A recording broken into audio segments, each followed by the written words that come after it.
Hi guys, welcome back to the channel. You're watching Big Fish Lad, and today I've decided to put this video. This is not a planned video. This is more of me wanting to share some open and honest fish keeping, I suppose, with you. Last week or so has not been great. I'm a bit peed off, to be honest with you. Possibly down to mistakes I've made. Possibly down to me making myself feel like this, I suppose. So, obviously, as you know, I got the Texas cichlid. I bought that Texas cichlid, which was pretty much fully grown, and I brought him home. Decided that the tank wasn't big enough, so I bought him a bigger tank, moved him into a bigger tank, and then decided to bring some of his tank mates over from his last, where he lived before. And the problem is, guys, right, the problem is with big fish, if they've been in a tank for a long time, they've settled, you know, bearing in mind that this Texas cichlid was moved from that tank to the shop, then moved straight to my house into a tank, and then within the space of 2 weeks moved into another tank. So it can cause these big guys stress, I suppose. And then I added tank mates that he had previously back in with him. And I talked to you about obviously having the problem with white poop, which I treated with the Escher stuff. And I've now got what I think are duck lips on the Texas cichlid. So I'm absolutely pissed off. I'm not going to lie to you. I'm distraught, especially on top of the situation with the Cuban cichlid that's still got the lymphocysts. You know, you start to question yourself. And, you know, I am going to throw one issue out there, one excuse, and that is my water. Yes, I have had a problem with my 0KH. I always have a problem with my 0KH and fish getting used to that. But I'll never really know whether that's affected the Cuban or even the Texas cichlid. I'm putting it down to me moving it so much and it being, you know, at a size where it probably should have been left where it was, but it couldn't be left where it was because the tank split. So should I have added other fish at this stage? Should I have upgraded the tank at that stage? I don't know. But I made those decisions, and now I do believe that the Texas cichlid may have duck lips. Now, there is no known cure for duck lips. You'll see the exometer treatment, things like that. People will advise certain treatments for duck lips, but I don't think there's an actual known cure for it. I've used the Escher stuff, and don't get me wrong, guys, it may not be. I'll show you him in a minute, but I have considered giving YouTube up. I have considered getting rid of tank. You know, you do this, you start to feel sorry for yourself and be a wimp, but it's not nice because, you know, December I lost the jag, freak accident or not, I lost the jag. Then I lost the carpenters, another freak accident, but still lost him. You know, my Cuban cichlid is not in a great way. I don't hold much hope for the Cuban cichlid. Again, that was caused by me. And now I've got the situation with the Texas cichlid. So you start to doubt yourself as a fish keeper. And I've always said I wanted to be honest. I was just thinking, should I just have a break from YouTube and concentrate on sorting the fish out? Yes, it's important to sort the fish out, but it's also too important not to feel sorry for myself and not do YouTube. So I just thought, do you know what? I'm going to do this video. I'm going to share this real moment with my viewers.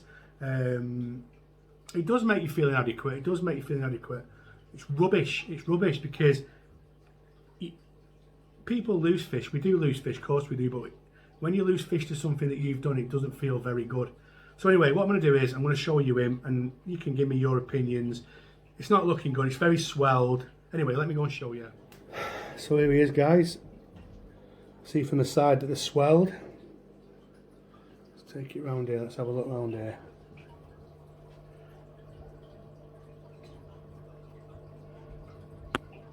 You can see how swelled they are. So they do look as though they have got worse over the last week or so. So it is swelling up. Sorry, it's not the best angle. But I don't want to stress him out, guys, so I've got it on a selfie stick, so he's aware that I'm looking at him. But yeah, that's it. I'm not I don't feel it hold much hope, to be honest with you. But I will, you know, so I've used the Escher stuff. I've actually contacted Escher on Instagram to ask them what they've got or what they can advise that I can use, because I can go and pick it up today. It's not a problem, because I've got shops that sell all the Escher range. But why not ask the pros, eh? They'll give me something, because I don't think there's, like I said, I don't think there's an actual remedy. It's a bacterial issue in the lips. It can be caused by stress. Also, one thing I have to take into account with Texas cichlid is they're also prone to lymphocyst, and they get it in the mouth, but I can't see any white spots. Might not have white spots, so it could be that again. I'd rather it be that, because that doesn't necessarily kill them. Ductlets can be fatal, and that's the bit that worries me. Poor thing.